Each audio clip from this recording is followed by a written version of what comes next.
पहुंचे हुए हमारे सम्मानित मंचासीन अतिथि और गांव थे पधारेला वडील युवा साथी माताएं बहनें और अभी जो विद्यालय से बच्चे आए जिन्होंने एक हमारी संस्कृति में और हमारे समाज का जो इतिहास है, हमारे समाज का जो उद्देश्य है, उसके बारे में एक सांस्कृतिक नृत्य के माध्यम से आप सबके सामने ये कार्यक्रम किया। एवे अंबाऊ जो राजस्व गांव है इन्हें लेने काफी चर्चा थाएगी। पूर्व वक्ता है गांव वाले के भी, तो पूर्व डेलीगेट सभी के जो सरपंच सभी के जो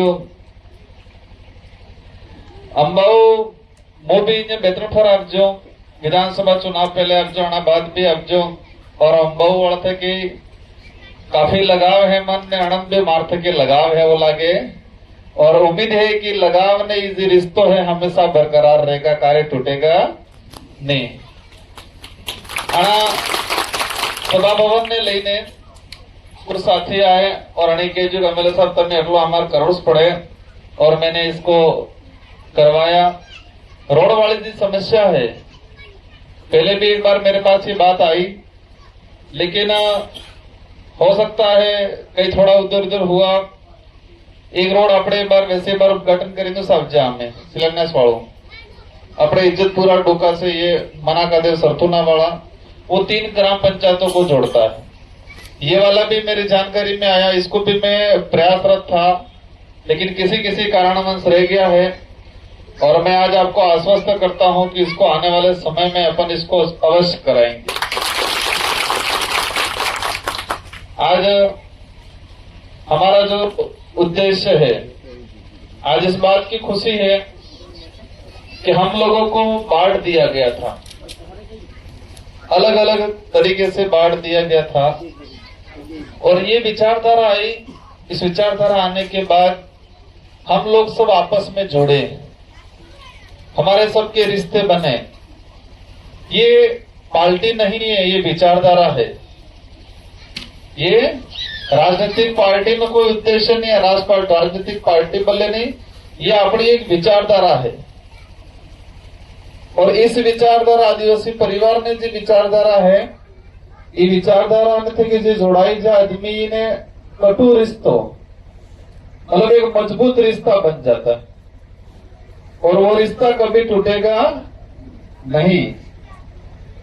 आज कई सारे भ्रमित फैला रहे, शुरुआत में चुनाव लड़ जा तारे कई जना कहता सोरो ही आ सोरो चुनाव करे है हो थाएगा हाथे सोरा ही मतलब बच्चे असिया बदा सिया कर रहे जाए तो हो था सब कंफ्यूज था। लेकिन आप खुद देख रहे हो चुनाव जीत के गए तो भी कई जने विचार कर रहे थे यार नया लड़का क्या है, क्या होगा और क्या हुआ न क्या नहीं हुआ तो आप सब जान रहे हो। जो नेता अपने आप को राजा समझ रहे थे उनको अक्ल आ गई और गांव दौड़ते हो गए। अभी जो नेता कभी जनता को पूछते नहीं थे वो नेता आज गांव दौड़ते हो गए। वो आप सबकी ताकत की वजह से आप जागरूक हुए और मेरे जैसे लोगों को आपने विधायक बनाया, इसलिए ये नेताओं को अक्ल आई है। ये विचारधारा आज हमारा ये समय नहीं था कि हम पॉलिटिक्स करें, लेकिन इन नेताओं ने मजबूर किया। हमको हमारी नजरों के सामने देख रहा है कि हमारा नेता जा रहा है दूसरों के कहने पे और जाके हमारे बच्चों का आरक्षण काट के दूसरों को आरक्षण दे रहा है, हमारी नजरों के सामने दिख रहा है, तो हमने इस चीज का विरोध किया। ताने नेता होंगे जो बतू है आदिवासी भेगा करो, नेटका भेगा करो, मतलब एसटी के लोग हैं वो भेगा करो या नेटका भेगा करो। ये एक नहीं रही तो वोट तो अड़ते थोड़ो चुनाव में 4-5 गण पहले थोड़ो खारो ने थोड़ो नमकीन ने थोड़ा पैसा आल तो अणामो काम थई जाए। जी कार्य वोट नहीं आले ने जीने थोड़ा वोट है ये हमारा नेता संकोरी गिरी देता और हमारा नेता भी 20 जाइन देता और कहता लाल सिंह जी आ जाओ, अमर सिंह जी आ जाओ, वहां आ जाना, वहां मिल लेना है। अमर सिंह जी जब फिर फोन करता, साहब ये काम है, आप तो उससे मिल लेना है, ये बस साधु को नहीं। कोई भी हमारा वडील जिस वजूद रखता है 400-500 वोट का, और वो आदमी काम के लिए फोन करता, तो जो आदमी 5 वोट का भी वजूद नहीं रखता है, उस आदमी का नाम देते हैं, आप तो उससे जाके संपर्क कर लेना। मैं कई जगह सुना है, हमारे जैसे कि गाड़ी भरने सिमलवाड़ा ऑफिस थी, पूर्व मंत्री जी ने भी जाता, यहाँ डूंगरपुर जाता, तेम जोया था, वो उनको लाया नहीं किया है, पूछता मतलब 2 गाड़ियां भर के 30-40 आदमी हमारे जा रहे हैं, लेकिन 30-40 में ये देखते हैं कि वो आए कि नहीं आए, और 30-40 को कहते हैं उनको क्यों नहीं लाया आप। और आपने खुद ने महसूस किया होगा, 30-40 जने अकेले चले गए तो काम नहीं होगा, लेकिन पेलन हाथे ले गया काम फेल था। ये हो रहा था कि नहीं हो रहा था? तो इस थावादी वो है कि एक बार थाई जी बराबर है। अभी जो हो रहा है वो ठीक है कि पेलो पेल वालों पासों शुरू करूँ है, वर्तमान में हो रहा वही रखना है। ये विचारधारा हमारे डामोर क्षेत्र के लिए तो एक वरदान साबित हुई है। इस इलाके के लिए, आपके लिए तो बहुत बड़ी वरदान है। आपका अस्तित्व खत्म होने की कंगार पे था, ये विचारधारा आई और आप वापस तर गए। और ये विचारधारा नहीं आई होती तो हमारा डामोर क्षेत्र के जो भाई हैं ये डूबी जवान था। और किस मामले में डूबने वाले थे? अपनी पहचान के मामले में डूबने वाले थे। ये पहचान धीरे धीरे उन लोगों ने, सुशील जी अब जा कहता है नहीं, अपन तो आप तो अलग हो ना, अपने वो वाले अलग हैं। ये धीरे धीरे हमारे क्षेत्र के जो भाई हैं, हमारे समाज में एक चीज देखा है, हमारे हर गोत्र के आदमी की एक पहचान है, वो उसकी कुल देवी है। और आदिवासी समाज में जिसकी कुल देवी नहीं है वो आदिवासी नहीं कहलाता है। आपने हर गांव में कुल देवी है और इसकी पहचान है कि आदिवासी समाज के जिस गोत्र में जिसकी कुल देवी है वो आदिवासी है। और ये लोग धीरे धीरे, मैं इसलिए कह रहा हूं कि ये विचारधारा डामोर क्षेत्र के लिए बहुत बड़ा वरदान साबित हुई है। वो इसलिए हुई है कि अगर ये विचारधारा नहीं आती तो पक्का 4-5 साल में हमारे डामोर क्षेत्र के लोगों को एसटी का सर्टिफिकेट मिलना बंद हो जाता। एसटी का सर्टिफिकेट मिलना बंद होने वाला था, क्योंकि धीरे धीरे अपने बिल्कुल खाई पड़ रही थी। हमारा अगर इतिहास ढूंढ के निकाले, जो हमारा जो इतिहास है चित्तौड़ से आगे का, समरगढ़ का, और समरगढ़ से हमारे कुछ डोकरे उधर उज्जैन की तरफ गए, और उज्जैन से इधर होते हुए गुजरात होते हुए यूं आए आप लोग, और हमारे डोकरे वहीं से समरगढ़ चित्तौड़ से सीधे आए, वो सीधे आए और आप उज्जैन होते होते आए। इतना ही फर्क है। और उन्होंने इतनी खाई बढ़ा दी, और यही खाई आने वाले 5 साल बाद आपको एसटी से बाहर करने वाली थी। और ये विचारधारा नहीं आती तो पक्का यही नेता जिनको आप कंधे पे बिठा के आज नचा रहे हो, वही नेता आप एसटी से बाहर करने वाले थे।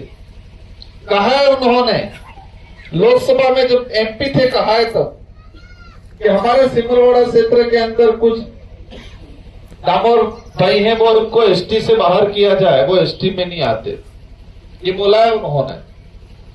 और हमारा वाला आज बार माता कंधा माते हाइन फिर नसाड़े। आज खानपुर वाला, गुजरात वाला इलाका देख लो, खानपुर वाले, ये साबरकांठा वाले हमसे संपर्क करते लोग, अपने ही भाई आपके रिलेशन में रिश्तेदारी वहां होगी, क्या स्थिति, हमको एसटी से बाहर कर दिया आज। उनको कई जनों को जनरल में, कई जनों को ओबीसी में डाल दिया गया है। और वही स्थिति यहां आने वाली थी अगर ये विचारधारा नहीं आती तो। आज हमारा जो इलाका है, इस इलाके के अंदर कांग्रेस बीजेपी ने इतना जहर घोल रखा है, हद से ज्यादा। भाइयों को लड़वा रहे, प्योर कांग्रेस ही, प्योर बीजेपी, एक थाई की डूबर डूंगरपुर पूरे देश के इतिहास में पहली बार इस बड़े लेवल पे कांग्रेस और बीजेपी एक हुई डूंगरपुर जिले में। और ये परीक्षा का पेपर आता है, एक पेपर में कहीं आया भी था। और कंपटीशन एग्जाम की जब कोचिंग सेंटर है के टीचर पढ़ाते हैं कि राजस्थान में ऐसा नहीं, भारत में ऐसा कौन सा इलाका है जहाँ कांग्रेस बीजेपी दोनों एक हो गई। डूंगरपुर का नाम आता है वो अपना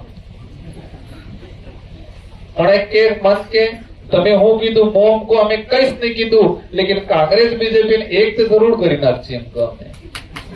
हमने कुछ किया नहीं किया, लेकिन कांग्रेस और बीजेपी को तो एक जरूर कर दिया। और आप देख लेना इस चुनाव में भी कांग्रेस और बीजेपी एक होकर चुनाव लड़ेगी। ये चुनाव में जो बीजेपी के नेता है वही कांग्रेस वालों की मीटिंग करवा रहे हैं आज भी।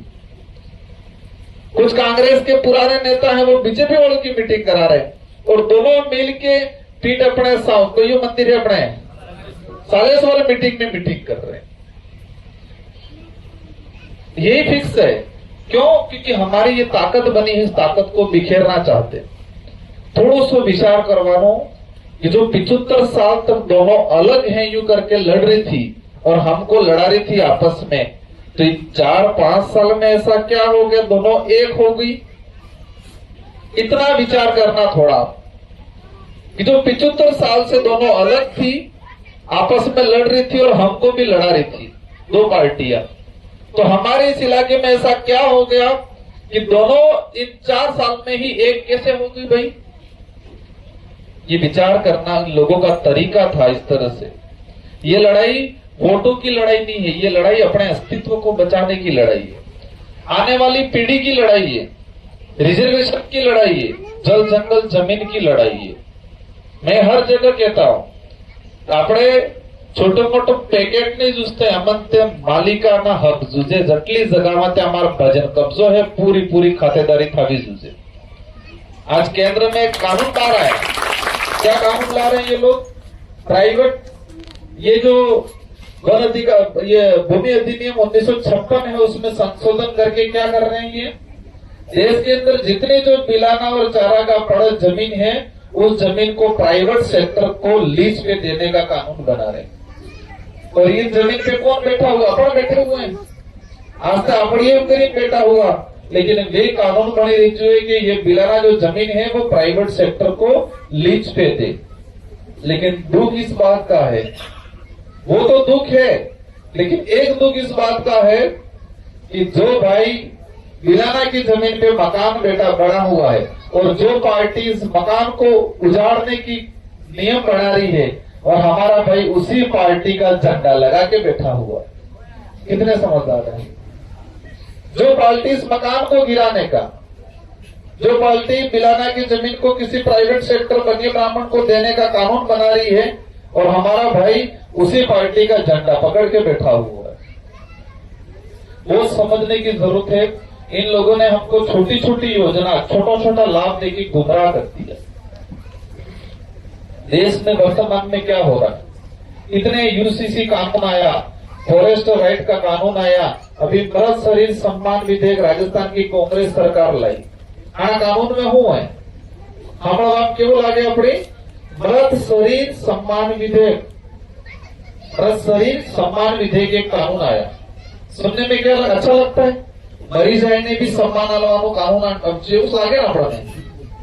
तो उस कानून में क्या है कि आपकी किसी भी व्यक्ति ने अगर किसी ने हत्या कर दी तो उस हत्यारे की फांसी या उस हत्यारों को सजा मिलने यूं करके आप मांग नहीं कर सकते हो। 1 घंटा भी कहीं इस बॉडी को लेके नहीं बैठ सकते हो, ऐसा कानून लाइए।